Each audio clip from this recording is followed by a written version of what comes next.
तो हरियाणा के सियासी गलियारों से इस वक्त की बड़ी खबर ये कि वहां पर भारतीय जनता पार्टी की सरकार अब तक जो चल रही थी वो गिर सकती है।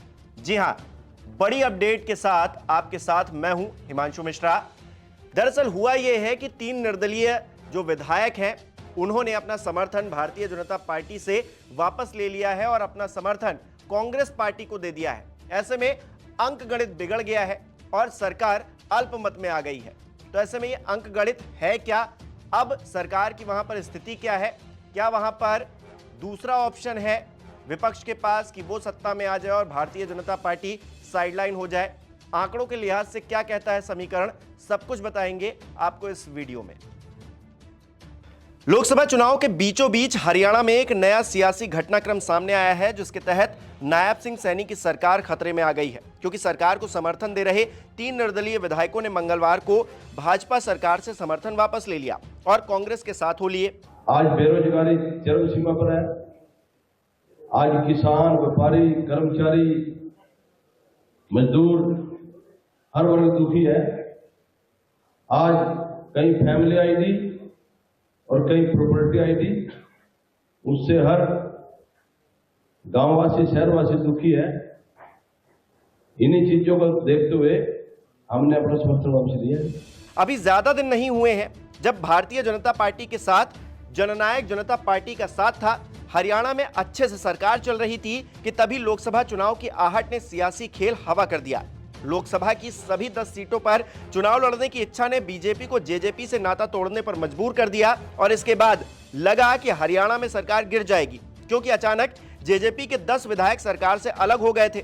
लेकिन बीजेपी और निर्दलीय विधायकों को मिलाकर 48 विधायकों के समर्थन से सरकार जैसे तैसे बच गई। मनोहर लाल खट्टर सीएम थे, उन्हें हटाकर नायब सिंह सैनी को कुर्सी पर बैठा दिया गया। वर्तमान में नायब सिंह सैनी सरकार को 48 विधायकों का समर्थन प्राप्त था, जिसमें बीजेपी के खुद के 41 विधायक, हरियाणा लोकहित पार्टी के 1 विधायक गोपाल कांडा और 6 निर्दलीय विधायक शामिल थे। वहीं पूर्व मुख्यमंत्री मनोहर लाल खट्टर और रणजीत चौटाला पहले से ही इस्तीफा दे चुके हैं। इसके बाद यह आंकड़ा बीजेपी के पास 46 का रह गया है। अब 3 निर्दलीय विधायकों, चक्री दादरी से विधायक सोमवीर सांगवान, नीलो खेड़ी से विधायक धर्मपाल गोंदर और पुंडरी से विधायक रणधीर गोलन ने भी अपना समर्थन वापस ले लिया है। ऐसे में सरकार के पास इस वक्त 43 विधायकों का समर्थन ही हासिल है। हालांकि अगर नायब सिंह सैनी चुनावी मैदान में उतरकर चुनाव जीत भी जाते हैं तो भी यह आंकड़ा 44 ही होता है, जो कि बहुमत के जादुई आंकड़े से कम है। यानी कि सरकार इस वक्त अल्पमत में आ चुकी है। इस वक्त हरियाणा विधानसभा का हाल देखें तो हरियाणा के मौजूदा सदन में इस वक्त कुल 88 सीटें हैं। वैसे तो 90 सीटें हैं, लेकिन 2 विधायक क्योंकि कम है तो ऐसे में 88 की ही शक्ति है। बीजेपी के पास इसमें 40 है, कांग्रेस के पास 30 हैं और जेजेपी के 10 एमएलएज हैं। रणजीत चौटाला के इस्तीफे के बाद निर्दलीय जो विधायक हैं वो 7 से घटकर 6 हो गए हैं। एक इंडियन नेशनल लोकदल के विधायक अभय चौटाला हैं और हरियाणा लोकहित पार्टी के विधायक गोपाल कांडा भी हैं। कुल मिलाकर 3 निर्दलीय विधायकों द्वारा अपना समर्थन कांग्रेस पार्टी को देने के ऐलान से समीकरण पूरी तरह से बिगड़ चुका है, जबकि निर्दलीय विधायक बलराज कुंडू पहले से ही सरकार से अलग हैं। ऐसे में अगर भविष्य में विधानसभा में विश्वास मत लाया जाता है तब सरकार के लिए मुसीबत खड़ी हो जाएगी। लेकिन कांग्रेस हाल ही के बजट सत्र में सरकार के खिलाफ अविश्वास प्रस्ताव लेकर आई थी, जो कि ध्वनिमत से गिर गया। इस आधार पर अब 6 महीने तक सदन में अविश्वास प्रस्ताव नहीं लाया जा सकता, जिसके चलते बीजेपी थोड़ी राहत तो महसूस कर रही होगी। दूसरी तरफ अगले साल यानी कि 2025 में विधानसभा के चुनाव भी होने हैं।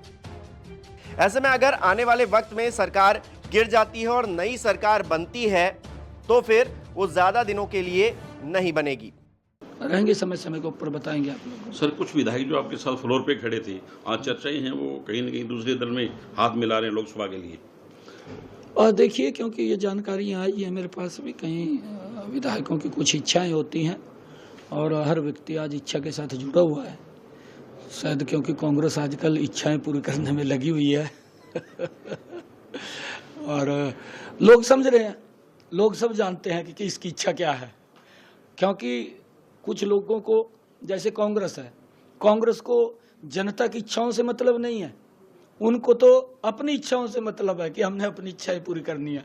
कांग्रेस लगी हुई है उनकी इच्छाएं पूरी करने में और आगे तो जनता ने उनकी इच्छाएं पूरी कर दी है। सर आप जी सर, जिस तरह से आज जो विधायक शामिल हुए हैं, इससे क्या प्रभाव पड़ा? शामिल नहीं हुए हैं।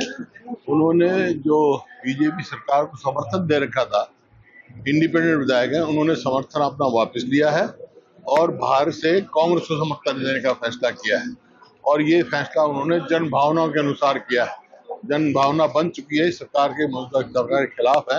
उन्होंने कहा भी जन भावना बनी हुई, स्वास्थ्य कांग्रेस का समर्थन करना चाहते हैं। क्या सरकार को कोई खतरा है सर?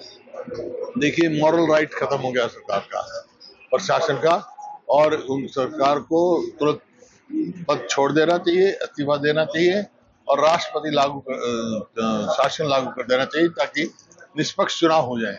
पहले से संपर्क में थे सर? हैं? पहले से संपर्क में थे? नहीं, पहले संपर्क का नहीं ना, फैसला किया है जन भावना को देखते हुए उन्होंने समर्थन देने का फैसला किया बाहर से, हमने उनका स्वागत किया।